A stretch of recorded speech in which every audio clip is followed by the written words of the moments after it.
Rupture systémique de 2026, fin du dollar et du Bitcoin. Introduction. Depuis 2008, on nous répète que le système est plus solide, mieux régulé, plus résilient, que les leçons ont été tirées, que la prochaine crise sera maîtrisée.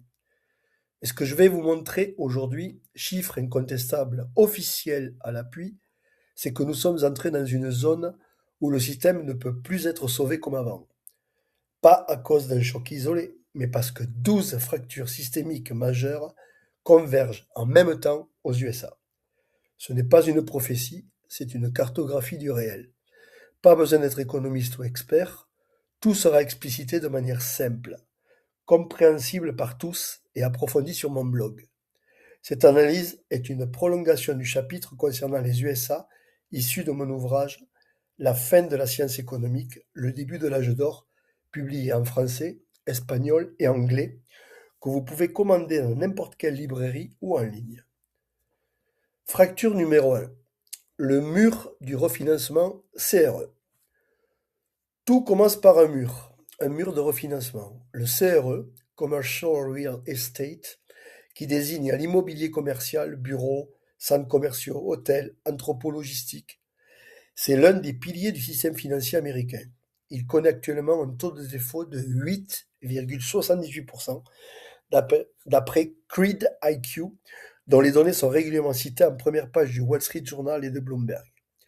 Plus inquiétant encore, 936 milliards de dollars de dette CRE arrivent à échéance en 2026. Pendant des années, la stratégie a été simple: extend and pretend. On prolongeait les prêts en espérant une normalisation. Mais aujourd'hui, les taux ont quadruplé.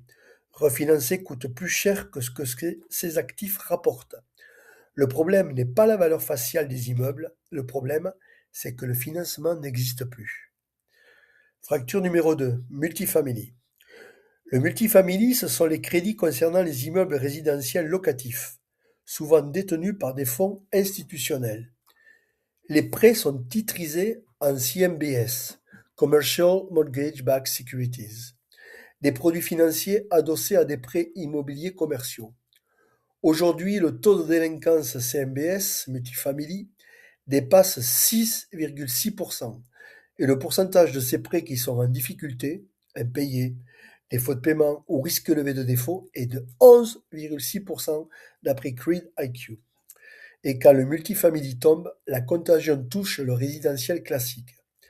Les saisies ont déjà augmenté de plus de 40% sur un an dans le résidentiel à la fin du premier trimestre de 2025 selon l'OCC, un organisme du Trésor US.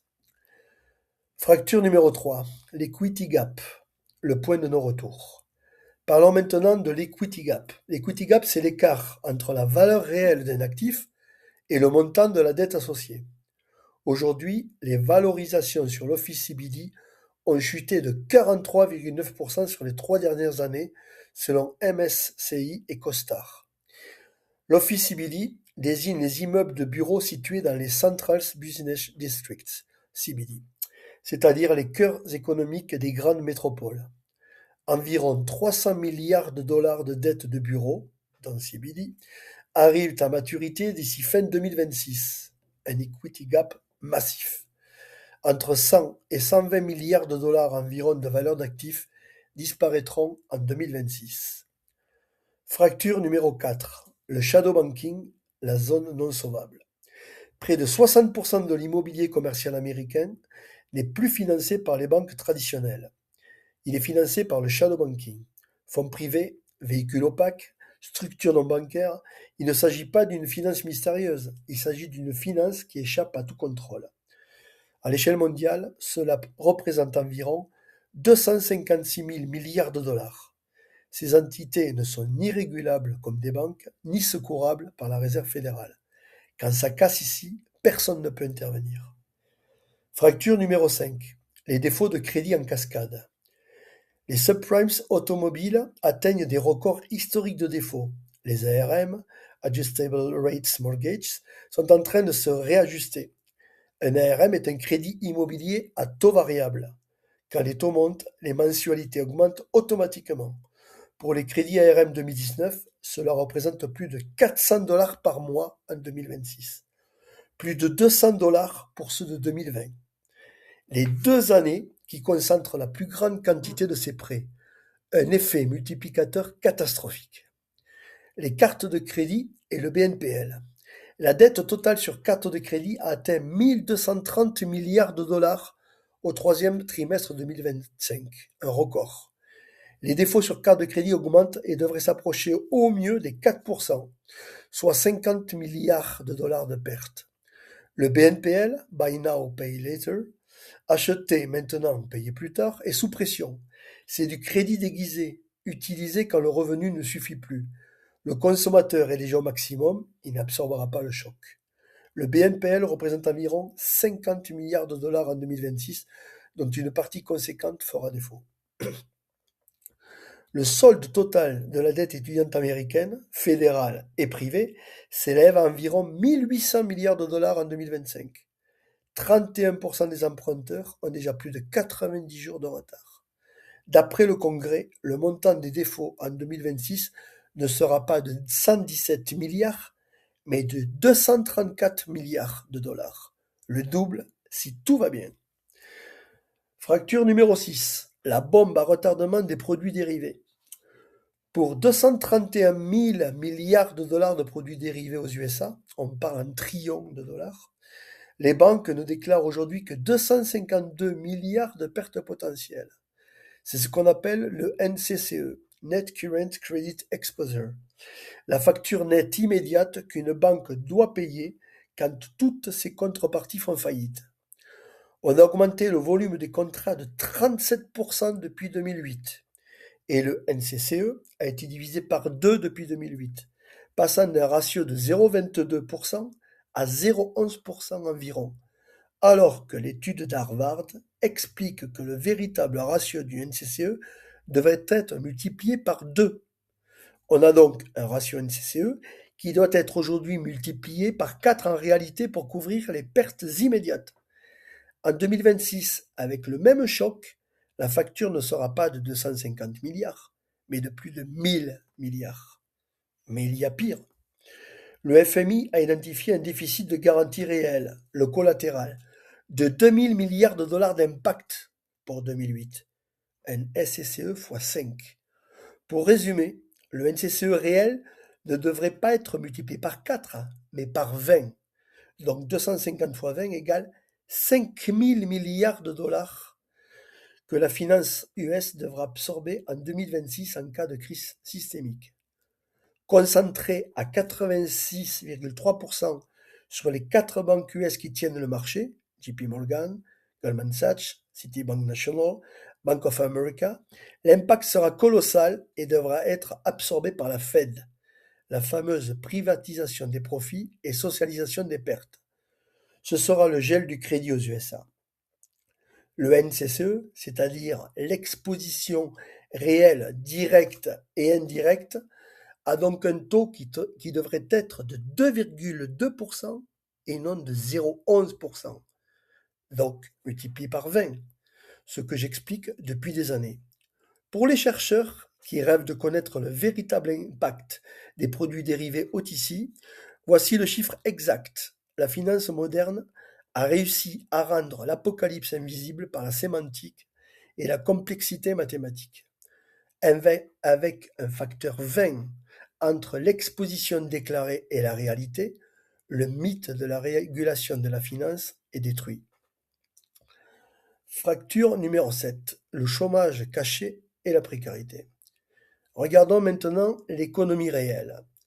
1,9 million de personnes sont sorties du marché du travail en 2025. Le taux de participation est retombé à 62,1% en décembre 2025. C'est-à-dire que 37,9% des personnes en âge de travailler ont disparu des statistiques du chômage aux USA. Le programme SNAP, les aides alimentaires américaines, a gagné plus de 700 000 bénéficiaires en 2025.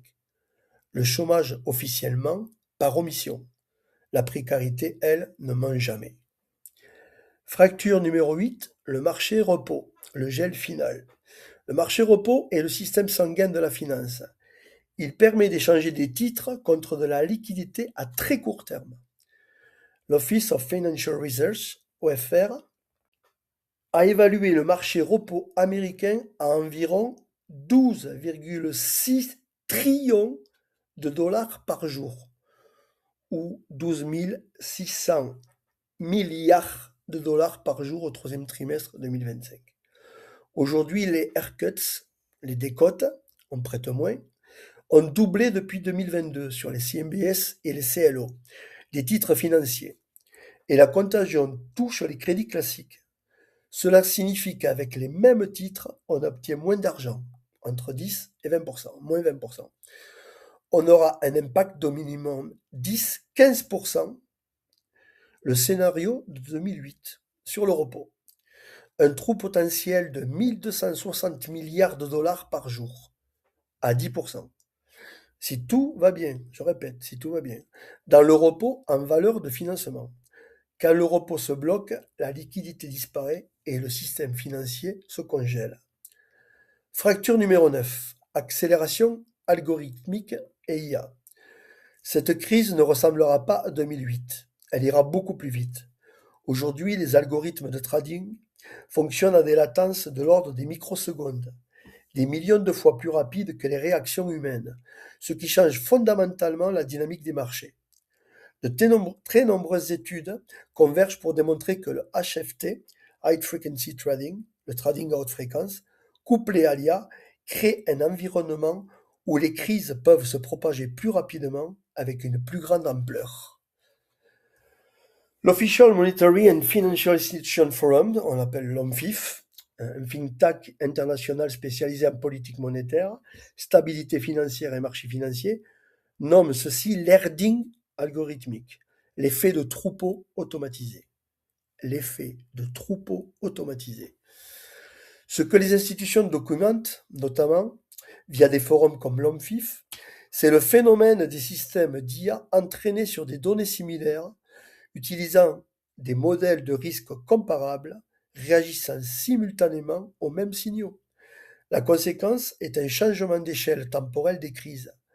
Là où une crise financière se développait autrefois sur des mois, puis sur des jours ou des heures en 2008, elle peut aujourd'hui se propager en secondes, voire en millisecondes. De plus, les marchés sont désormais pilotés par des algorithmes basés sur la VAR, Value at Risk. La VAR est un modèle mathématique qui fixe une perte maximale autorisée.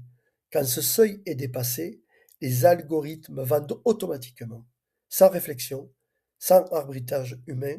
C'est un pilote automatique, sans personne dans le cockpit. Fracture numéro 10, crypto, la liquidité de dernier recours. En période de crise, on ne vend pas ce qu'on veut, on vend ce qu'on peut, c'est-à-dire ce qui est liquide, facile à écouler. Le Bitcoin est alors utilisé comme proxy de liquidité. Les stablecoins, comme Tether, sont soumis en cas de crise à un stress extrême. La défi implosera en cascade. Ce n'est pas idéologique, c'est mécanique. Le Bitcoin survivra, mais perdra son statut d'or numérique. Dans mon ouvrage, je consacre un chapitre entier dans lequel j'explique tout. Fracture numéro 11. Le piège de la Fed.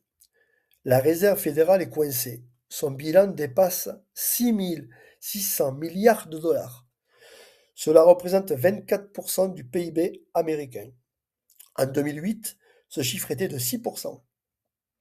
Bien pire, près de 9 000 milliards de dollars devront être refinancés en 2026. Je répète, et ça c'est le point le plus important, 9 000 milliards de dollars devront être refinancés en 2026. Avec la mise sur le marché simultané de 9 000 milliards de dollars de dette américaine en pleine crise financière, tous les ingrédients sont réunis pour aboutir à l'échec d'enchères ou failed auction. Donc deux scénarios, ou un nouveau quantitative easing, injection massive de liquidité, avec une inflation incontrôlable, ou l'inaction, avec l'effondrement systémique. Et surtout, la Fed ne peut pas sauver le shadow banking. Fracture numéro 12, le système BRICS. Pendant que l'Occident gère l'urgence, un autre système est prêt. Les BRICS ont développé une infrastructure souveraine, le BRICS Pay avec l'UNIT, adossé à l'or et à l'argent et aux monnaies nationales en 2025. Les BRICS représentent déjà plus de 36% du PIB mondial. J'ai tout expliqué sur mon blog gillesbonafitoutattaché.blogspot.com en renommant volontairement le BRICS Pay en BRICS Settlement Network, le brouillon de notre futur ASO, Axis Settlement Orbis, et ASI, Axis Stability Interface, que je développerai bientôt. Le système BSN n'est pas parfait, mais il suffira de le rendre totalement opérationnel au bon moment et ce sera un coup mortel pour le dollar. La Chine a déjà tout préparé en interdisant le trading haute fréquence sur ses bourses en janvier 2026 en faisant d'une pierre deux coups.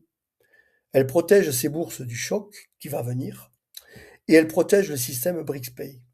La stratégie de Trump, qui connaît la situation financière catastrophique des USA, est de préparer l'implosion, la fin de l'empire US. Sa stratégie est implacable, invasion du Venezuela, annexion du Groenland, du Mexique et du Canada. Ce sera la fin de l'OTAN et de l'Europe. Et, au final, l'Europe se rendra enfin compte qu'elle n'est qu'un conglomérat de décrets et de normes, sans force et aucune âme. Trump n'est pas la personne que l'on vous vend, c'est le liquidateur de l'empire US. Voici le véritable sens de America First. Tableau 2008-2026. Tout devient clair. Le cœur du système n'est plus bancaire, donc non sauvable par les outils classiques. La vitesse est devenue algorithmique, donc incontrôlable humainement. La Fed est déjà en mode extrême. Son bilan pèse aujourd'hui 24% du PIB contre 6 en 2008. C'est un point de non-retour. Le social est déjà fracturé, la crise n'arrive pas, elle est déjà là. Le monde n'est plus monétairement unipolaire et n'a donc plus de stabilisateur global. Au final, plus de 18 000 milliards de dollars devront obligatoirement être injectés dans la finance US sous peine d'implosion. En 2026, la convergence des 12 crises systémiques se transformera en rupture systémique. Épilogue, au-delà du monétaire. Mais prenons du recul. Sortons de l'analyse financière pure. Ce que nous venons de décrire, l'effondrement du dollar, la chute du Bitcoin, la guerre monétaire, ce n'est que la surface, le symptôme d'une crise beaucoup plus profonde. Ce n'est pas que l'économie qui s'effondre, c'est la prétention à la maîtriser scientifiquement. René Guénon appelait cela la solidification du monde, le processus par lequel l'humanité s'éloigne de toute dimension spirituelle pour se figer dans une réalité purement matérielle, close sur elle-même, privée de transcendance, le règne de la quantité, l'empire de la mesure sans qualité. Et dans ce monde solidifié, l'argent est devenu le nouveau Dieu. Il confère l'identité sociale, il définit le succès et l'échec, il structure les relations, il détermine ce qui a de la valeur. Mais cette crise n'est pas une fin, c'est le début de notre monde, le retour du qualitatif, du symbolique et du sens. Un monde réunissant enfin science et spiritualité, géométrie sacrée et économie, la Milta-Sophie. Tout cela est expliqué en profondeur dans mon livre La fin de la science économique, le début de l'âge d'or. Et surtout, il y a l'espoir d'un monde qu'il va falloir reconstruire sur de nouvelles bases que je poserai bientôt, en commençant par le développement du nouveau système monétaire international, souverain, solidaire et équitable. Je répète, souverain, solidaire et équitable, basé sur la géométrie sacrée et l'économie circulaire, l'Axis Settlement Orbis et l'Axis Stability Interface. Le sol que je définirai bientôt sera l'unité de règlement du réseau ASO-ASI.